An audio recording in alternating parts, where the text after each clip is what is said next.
साथियों नमस्कार, मैं अवनीश टारगेट विथ अवनीश पर आप लोगों का स्वागत करते हैं। साथियों, अभी ये जीआईसी प्रवक्ता का जो पेपर होने जा रहा है, इसमें समसामयिकी और करंट अफेयर के बहुत सारे सवाल आएंगे। 40 सवाल जीएस में हैं, जिसमें करंट अफेयर को मिला करके और जीएस के सारे सम्मिलित सवाल आएंगे।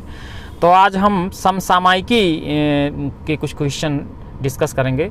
तो सबसे पहला जिसमें है, जून 2021 में रेबीज से मुक्त होने वाला देश का पहला राज्य बना गोवा। उसका आंसर है गोवा। यानी जून 2021 में रेबीज से मुक्त होने वाला देश का पहला राज्य बना है गोवा। तो ये बहुत ही इम्पॉर्टेंट है। ये अगर हम 2-3 बार इसका रिवीजन कर लेंगे, रेबीज से मुक्त होने वाला पहला राज्य गोवा है। और दूसरा है, रक्षा अनुसंधान एवं विकास संगठन DRDO द्वारा दोहरी मार करने वाली किस परमाणु मिसाइल का 28 जून 2021 को चांदीपुर के अब्दुल कलाम द्वीप से सफल परीक्षण किया गया है? तो उसका नाम है अग्नि प्राइम। जो दोहरी मार करने वाला है उसका नाम है अग्नि प्राइम। प्राइम वैसे भी जब कोई अच्छा होता है तो उसका प्राइम आ जाता है। और एक प्रश्न इसी के अंदर छिपा हुआ है कि चांदीपुर के अब्दुल कलाम द्वीप, यानी चांदीपुर का जो नाम है वो अब्दुल कलाम द्वीप के नाम से भी जाना जाता है। तो ये भी छिपा हुआ प्रश्न है, इसको भी जाने रखिए। और दोहरी मार करने वाला DRDO ने बनाया है, अग्नि प्राइम नाम दिया गया है। और आते हैं अगले, नेक्स्ट पे आते हैं। कोविड-19 महामारी पर लोगों को जागरूक करने के लिए किस राज्य ने हाल ही में युवा शक्ति कोरोना मुक्त अभियान शुरू किया है? युवा शक्ति, यही आएगा। युवा शक्ति अभियान क्या है, या युवा शक्ति किससे संबंधित है? तो कोविड-19 से संबंधित है। और किस राज्य ने शुरू किया है? तो मध्य प्रदेश राज्य ने शुरू किया है। इसमें भी 2-3 प्रश्न बन रहे हैं, बहुत ही इंपॉर्टेंट है ये। मध्य प्रदेश युवा शक्ति कोरोना मुक्ति वाला बहुत इंपॉर्टेंट प्रश्न है। और फिर अगले प्रश्न पर हम आते हैं।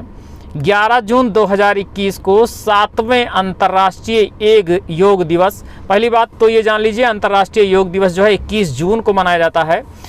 तो इसके लिए आयुष मंत्रालय द्वारा एक मोबाइल ऐप लॉन्च किया गया है। उस ऐप का नाम है नमस्ते योग, यानी कि नमस्ते योग ये ऐप है। और ये अंतर्राष्ट्रीय योग दिवस मनाया जा रहा है 21 जून। और इसमें सबसे पहला प्रयास हमारे प्रधानमंत्री मोदी जी का रहा है।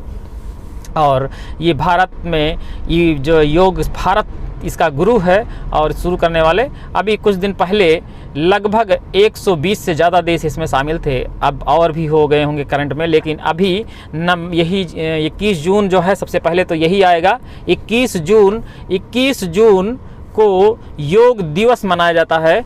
और इसका जो है ऐप, इसका जो मोबाइल ऐप है उसको नाम है नमस्ते योग।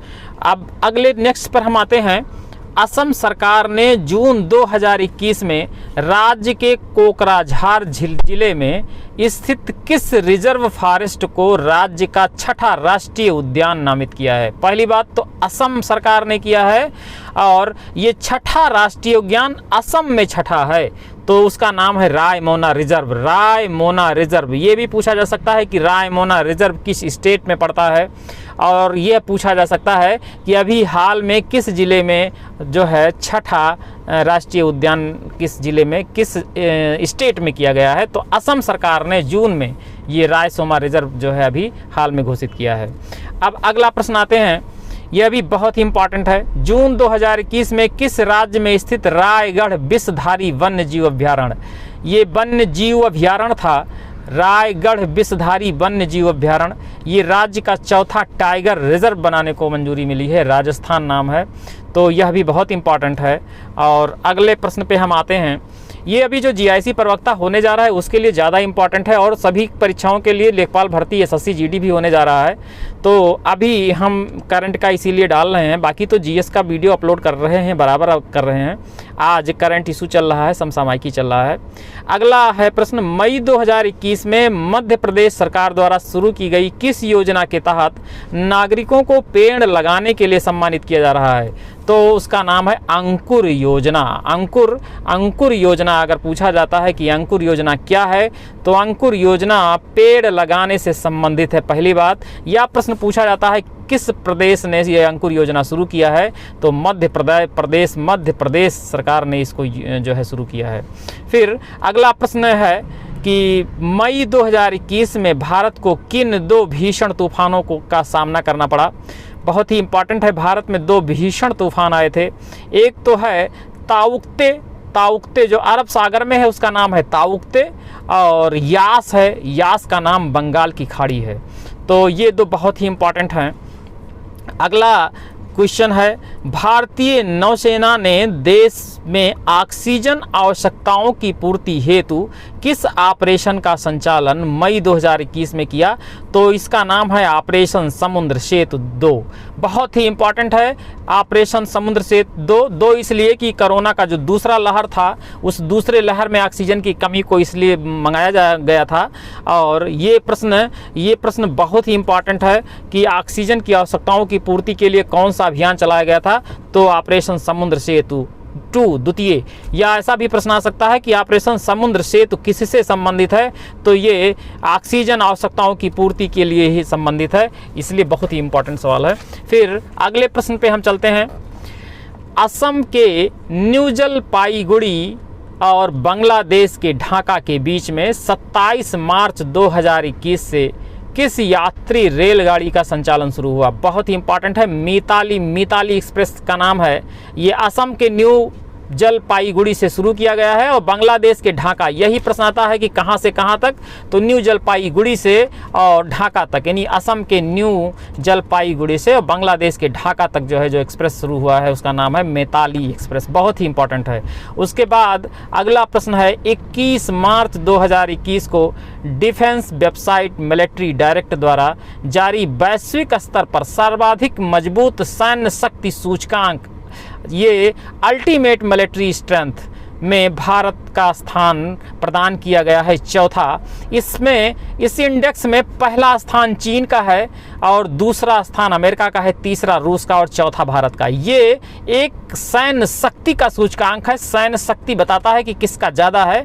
तो इस जो ये अल्टीमेट मिलिट्री स्ट्रेंथ है, इसमें भारत को चौथा स्थान प्राप्त हुआ है। तो इसमें देखने वाली बात यह है कि अमेरिका को दूसरा स्थान मिला है, जबकि चाइना को पहला स्थान मिला है, इसलिए इसको भी बहुत ही इंपॉर्टेंट बन रहा है। भारत को चौथा स्थान मिला है और ये डिफेंस वेबसाइट मिलिट्री डायरेक्ट द्वारा ये द्वारा जारी किया गया, वैश्विक स्तर पर है। फिर दूसरा अगला प्रश्न है, दुनिया की 10वीं सबसे ऊंची चोटी 8,485 मीटर चोटी माउंट अन्नपूर्णा पर चढ़ाई करने वाला भारत की पहली भारतीय महिला बनी है। उनका नाम है प्रियंका मोहते। प्रियंका याद रखना, प्रियंका ये अन्नपूर्णा पर चढ़ाई करने वाली भारत की पहली महिला बनी है। बहुत ही इंपॉर्टेंट है। और उसके बाद प्रियंका जी, इसको इस तरह याद रखेंगे, प्रियंका जो दुनिया की 10वीं सबसे ऊंची चोटी है जिसका नाम है अन्नपूर्णा पर चढ़ाई करने वाली हैं और ये सबसे पहली भारतीय हैं। फिर अगला है, वह राज्य सरकार जिसने जानवरों के लिए पहला सरकार द्वारा संचालित एम्बुलेंस नेटवर्क स्थापित किया है, आंध्र प्रदेश। यह जानवरों के लिए किया है, उसका नाम है आंध्र प्रदेश।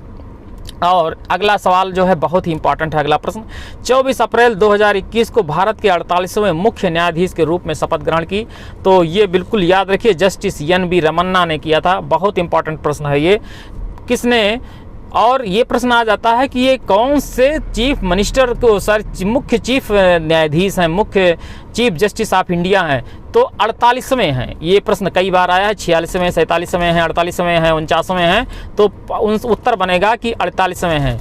यही प्रश्न बराबर आएगा। या ये पूछा जा सकता है कि उस व्यक्ति का क्या नाम है, कई नाम देंगे, जिसमें जस्टिस एन.वी. रमन्ना 48वें मुख्य न्यायाधीश बनाए गए हैं। फिर अगला प्रश्न है, ज्ञानपीठ पुरस्कार विजेता तथा अंतर्राष्ट्रीय स्तर के ख्याति प्राप्त लेखक अमिताभ घोष द्वारा प्रकाशित पुस्तक है एक द लिविंग माउंटेन। बहुत ही इंपॉर्टेंट है क्योंकि 2 बातें, एक तो अमिताभ घोष बहुत ही इंपॉर्टेंट आदमी है, ज्ञानपीठ पुरस्कार पा चुके हैं, और दूसरा अभी हाल में ही प्रकाशित हुई है इनकी किताब ये द लिविंग माउंटेन। बहुत ही इंपॉर्टेंट किताब है ये। और अगला प्रश्न है, हाल ही में भारत का पहला वन चिकित्सा केंद्र कहाँ खोला गया है। वन चिकित्सा केंद्र उत्तराखंड में। बहुत इंपॉर्टेंट है ये। वैसे भी वन संबंधी कोई चीज़ देहरादून में होता है, ये भी उत्तराखंड का ही जो है। पहले तो डिस्ट्रिक्ट था, अब तो बाद में बदल दिया गया है। हाल में ही भारत का पहला वन चिकित्सा केंद्र, बहुत इंपॉर्टेंट है, तो इसका उत्तर होगा उत्तराखंड, बहुत इंपॉर्टेंट है।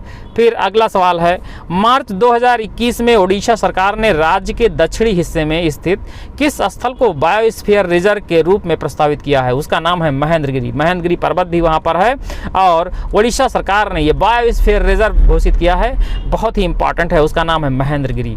तो महेंद्रगिरी पर्वत को बायोस्फीयर रिजर्व जो है घोषित किया गया है। अगला प्रश्न है, फरवरी 2021 में तमिलनाडु के किस जिले में एशिया का सबसे बड़ा पशुधन अनुसंधान केंद्र, एशिया का सबसे बड़ा पशुधन अनुसंधान, बहुत इंपॉर्टेंट है, खोला गया? उसका नाम है सलेम में थलाई वासल में खोला गया है और यह पड़ता है तमिलनाडु में, बहुत इंपॉर्टेंट है। तमिलनाडु में एशिया का सबसे बड़ा पशुधन अनुसंधान खोला गया है और जिले का नाम है सलेम के थलाई वासल में जो है खोला गया है। और अगला प्रश्न है, 11 फरवरी 2021 को किसकी पुण्यतिथि पर भारत में समर्पण दिवस के रूप में मनाया गया? तो ये पंडित दीनदयाल जी हैं, तो बहुत ही इंपॉर्टेंट है, जिनको भारत में समर्पण दिवस के रूप में मनाया जाता है और यह बहुत ही इंपॉर्टेंट है, इसलिए ये भी बहुत इंपॉर्टेंट बना। अभी जितना ये हम बताए हैं, या आज का जो जितना भी हम करंट समसामयिकी दिए हैं, ये बहुत ही इंपॉर्टेंट है। और हम 5 मिनट जो है समसामयिकी, हम अब 5-7 मिनट जो है 10 मिनट समसामयिकी, अभी जब तक GIC प्रवक्ता और SSC GD हो रहा है, 5 मिनट हम रेगुलर जो है समसामयिकी देते रहेंगे। BDC का वीडियो अपलोड होता रहेगा और बाकी जो हम वीडियो बनाते हैं बोर्ड में, वो हम लगातार चलाते रहेंगे, GS का भाग। और आज फिलहाल यही। तो साथियों, नमस्कार, जय हिंद।